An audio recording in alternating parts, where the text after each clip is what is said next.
You know that feeling? You finish a language course, but you still can't quite order a coffee with confidence? Yeah, we've all been there.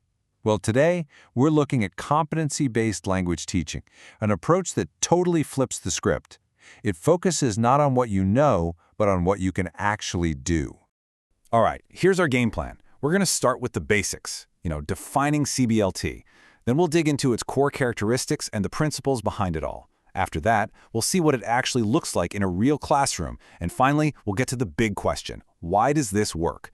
We'll weigh the real advantages against some of its potential limitations. Sound good? Let's jump in. Okay, first things first. What exactly is competency-based language teaching? Well, the subtitle here says it all. It's about moving from just knowing things about a language to actually doing things with it. So here's the bottom line. CBLT couldn't care less if you can list off every single irregular verb. What it does care about is whether you can order that coffee, or nail that presentation at work, or just ask for directions without ending up on the other side of town. It is 100% about performance in the real world. And this quote from Grognet and Crandall way back in '82 just nails it. The key phrase here is demonstrated mastery of tasks you need to, well, function. It's really no wonder this approach has been such a game changer, especially for adults who need practical language skills for their jobs and their lives, not just to pass some test.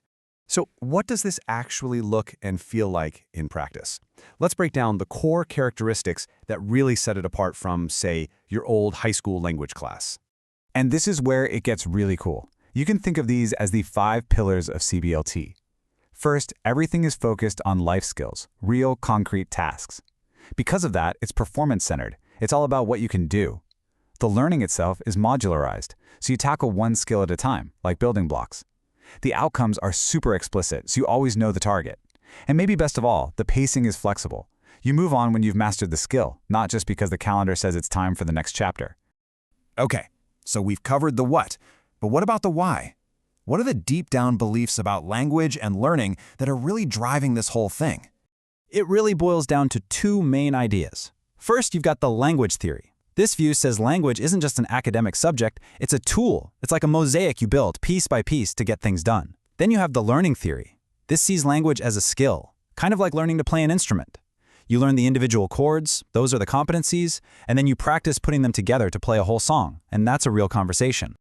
Now this all sounds pretty good in theory, right? But what does it actually look like when the rubber meets the road? What happens when you walk into a classroom? Well, the first thing you need to know is that CBLT isn't a single, rigid method. It's more of a framework, a philosophy.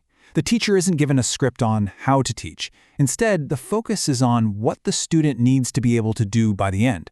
So you might see anything: role-playing, group work, maybe even games. Whatever works to get the student to master that specific skill. Let's take an example. For someone who's just moved to a new country, the goals aren't abstract at all. They're about pure survival.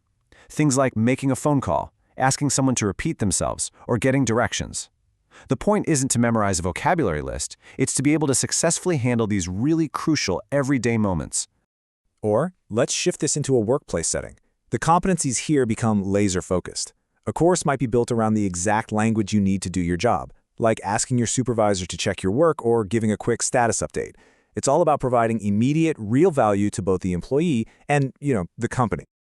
Okay, so all of this leads to some really powerful benefits for the most important person in the room, you, the language learner. Let's break down why this approach can feel so much more motivating and efficient. The advantages really create this powerful positive loop.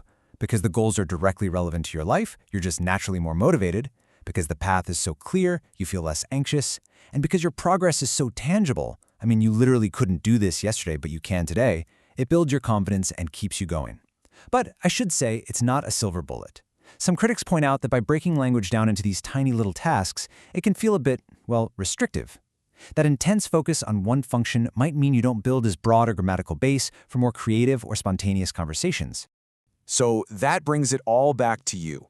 If you could use this approach to master just one single real-world language task right now, what would it be? What's the one skill that would make the biggest difference in your life today? Think about it.